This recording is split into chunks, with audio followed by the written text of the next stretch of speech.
Saya dengan 4 anak yang hanya seorang guru ngaji itu, ketika iman naik, saya yakin sama Allah kalau Allah akan memberikan rezeki untuk saya. Tetapi ketika iman turun, apa saya bisa dengan 4 anak ini yang masih kecil-kecil gitu Ustaz. Ditinggal oleh ayahnya anak-anak itu, anak keempat saya umur 7 hari.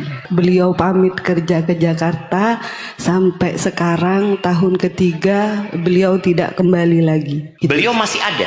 Masih ada. Dan masih memberi nafkah, cuman kadang ngasih, kadang tidak gitu Ustaz. Tapi tidak pernah balik lagi, Ustaz? Tidak pernah. Dan komunikasi pun semuanya diblok, ditutup aksesnya gitu Ustaz. Dan sudah diceraikan melalui orang tua saya. Seperti itu Ustaz. Barakallahu fiik.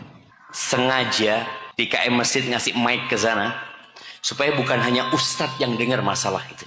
Banyak orang curhat telepon sama anak, WA sama anak yang masalahnya berat, tapi ternyata mereka mampu menghadap. Maka nasihat anak buat ibu, ketahuilah bahwasanya Allah itu lebih sayang sama ibu daripada suami ibu.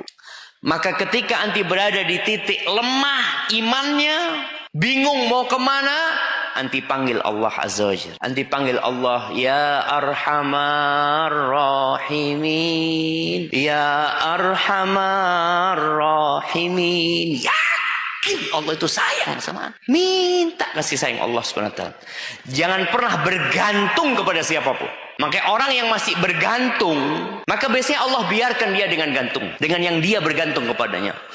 Dalam sebuah hadis disebutkan, barang siapa yang turun kepadanya faqah, kemiskinan, kefakiran, kesusahan, ya, fa anzalaha binnas, lalu dia turunkan masalahnya kepada orang, dia cari penyelesaian kepada manusia, nggak akan selesai urusannya, nggak akan selesai. Tapi barang siapa yang ditimpa dengan faqah, kemudian dia turunkan kepada Allah, dia serahkan sama Allah, bentar lagi Allah selesaikan urusannya. Dan orang-orang yang punya masalah lebih berat dari anti banyak. Tapi yang jelas Allah sudah mengukur musibah itu sesuai dengan kemampuan anda. Dan buat orang yang kena musibah ini, perbanyak istighfar.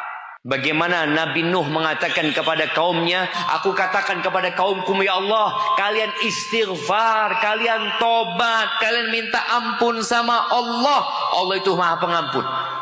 Allah, istighfar itu membuka pintu rizki.